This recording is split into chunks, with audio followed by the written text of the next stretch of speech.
You have Wi-Fi in your laptop, but suddenly it stops working. Whether you are using Windows 10 or 11, it doesn't matter. But now you want to fix this problem, then congratulations to you because you click on the right video to fix your problem. Now without any further ado, let's fix this problem.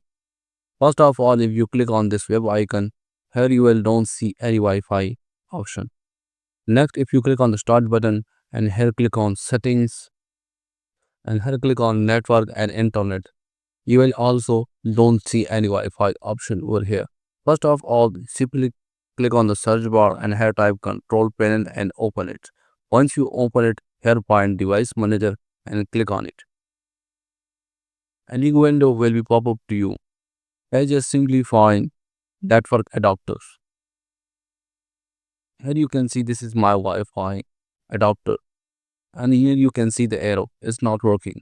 First of all, here click on the action and make sure you click on scan for hardware changes.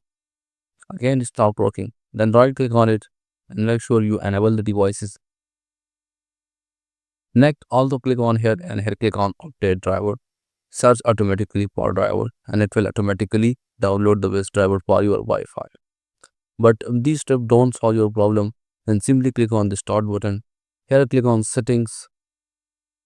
Here click on window updates and make sure you don't have any pending updates.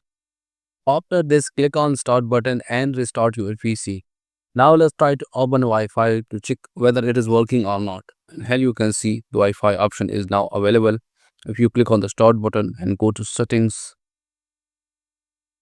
here click on network and internet, here you will also find the Wi-Fi option.